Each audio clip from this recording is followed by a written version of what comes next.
There isn't a team entering the 2023 season with more hype than Colorado, and for good reason. They were able to hire Deion Sanders from Jackson State and have made some pretty solid moves in recruiting and via the transfer portal up until this point. Many people, myself included, are very excited to see how the Buffaloes fare next season, as they're going to be must-watch TV every week. But with that being said, it looks like Deion Sanders and Colorado are in store for a pretty harsh reality. Before we get to today's video, make sure to smash that subscribe button and turn on those notifications if you're new to my channel. If you're watching this video, odds are that you love college football, and odds are you aren't subscribed to my channel. So make sure to subscribe to one of the best college football communities here on YouTube. I'm posting college football videos all off season, so make sure to subscribe so you never miss a video.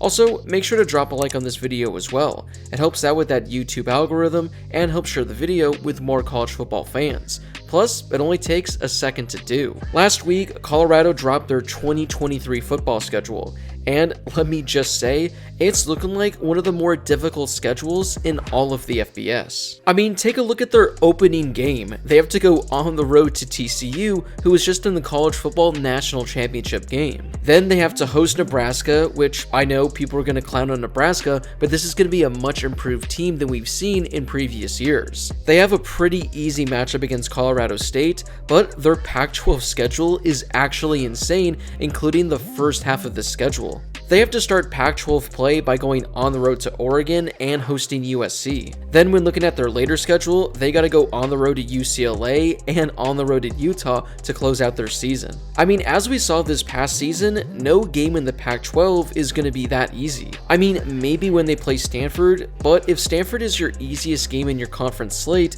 that's not a good thing whatsoever. Before we go week by week in this Colorado schedule, something else we have to remind ourselves is the fact that this was one of the worst teams in all of the FBS last season. Sure, Colorado has made some splashy moves via the transfer portal and in the recruiting game, but this was still a team that went 1-11 last year. And looking back at the previous 6 seasons, Colorado hasn't had more than 6 wins in a season since 2016. They've also been to only 2 bowl games since 2008. So as if the schedule wasn't hard enough, this is a team that really hasn't shown a lot of success in recent memory.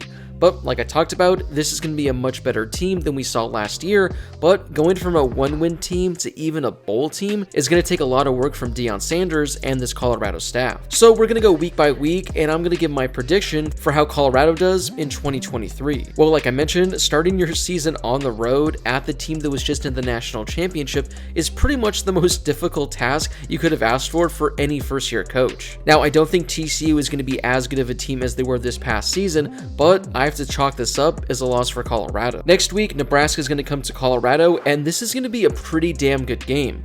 Like I mentioned, Nebraska hasn't been great over the previous seasons, but I think this is going to be a much improved Cornhuskers team with Matt Rule as their new head coach. As of right now, I think this game is truly a 50-50 toss-up, but by being Colorado's first home game, and I think this crowd is going to be rocking, I'm going to give the edge to Deion Sanders, and I think Colorado is going to pull off this victory. But I think it's still going to be a difficult game, and I wouldn't be surprised if Colorado starts the season 0-2. Colorado State was awful this past season, so if Colorado starts the season 0-2, this should be their first win of the season. But now you get into Pac-12 play, and you're probably playing the 2 best teams in the entire conference. They have to go on the road to Eugene and take on Oregon, and then they face USC at home. Sure, Colorado could win either of these games, but if we're being honest with ourselves, I just don't see that happening, and I think they lose both of these games. I'll at least give them a better shot of beating USC just because that game is at home, and I don't think USC is going to have any sort of defense once again next season. But if I were to put money on it, I think Colorado loses both of these games. Following those 2 tough contests, Colorado has to go on the road to Arizona State. Now, I know a lot of people are going to see this game and pretty much chalk it up as a victory, but for some reason, a lot of teams struggle going to Tempe and trying to beat the Sun Devils. I get that Arizona State was pretty bad last season as they went 3-9, but as an Arizona State alum and someone that watched almost every game, they were one of the better 3-9 teams in all of college football. I mean, they had a couple of close losses, and they were just a few plays going their way from being a bowl-eligible team. Plus, need I remind you that they knocked off Washington last season. It's going to be tough, but I'm going to give Colorado the loss in this game. They then return home to Boulder and play probably the worst team in the entire conference in Stanford.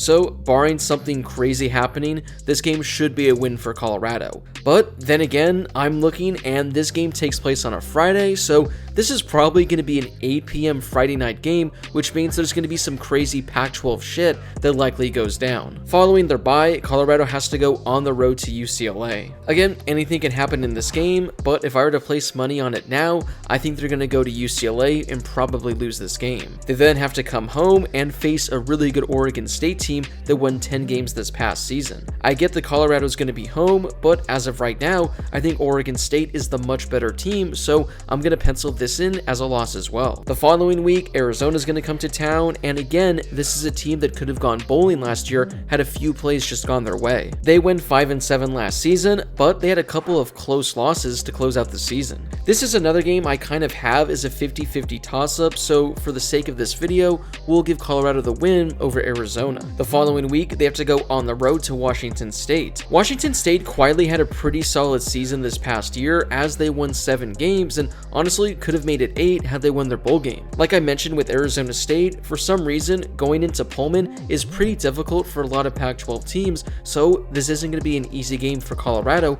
by any standards. This is also going to be a Friday night game, and I'm sure that place is going to be rocking, so I'm going to give the win to Washington State. Colorado then has to close their season on the road at Utah, who, if I were to guess, is going to be a top 15 or top 20 team by the end of the season. Utah is one of the more difficult places to win a game in the Pac-12, so this is going to be a really tough contest for Colorado. Sure, they can always pull off the upset, but I don't think they're going to have enough to beat Utah. So when taking a look back at that 12-game schedule, there just aren't a whole lot of wins for Colorado. When looking at these 12 games, I'm going to break them into 3 tiers. We have Tier 1, which should be their automatic victories against Colorado State and Stanford. We then have Tier 2, featuring games that I think are honestly 50-50, where I wouldn't be surprised if Colorado pulls out the victory, but I also wouldn't be surprised if Colorado loses. Those games include Nebraska, Arizona State, Arizona, and Washington State. Then we have Tier 3, the games in which I think they're guaranteed to lose in TCU, Oregon, USC,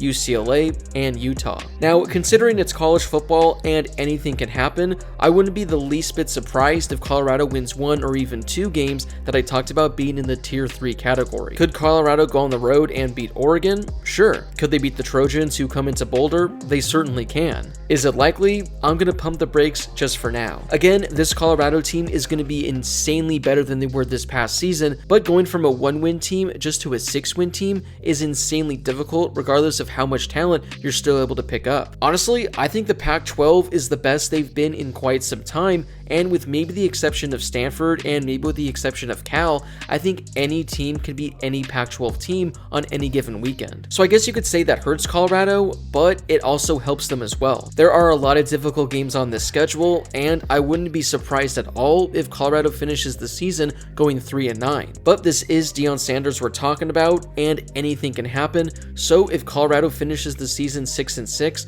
or even 7-5, well, I could believe it. But as of right now, as we're still in January with plenty of time until the college football season, I'm going to make a guess that Colorado finishes their 2023 season going 4-8. So what are your thoughts on Colorado's difficult 2023 schedule? Do you think it's one of the more difficult ones we've seen up until this point? Also, drop a comment down below and let me know how many games you think Colorado is going to win in 2023. Do you think they're going to be bowl eligible and win at least 6 games? Or do you think they're really going to struggle and win only 3 or 4?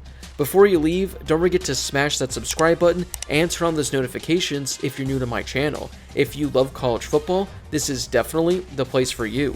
Like I mentioned earlier, I'm posting college football videos all off-season, so make sure to subscribe if you call yourself a college football fan.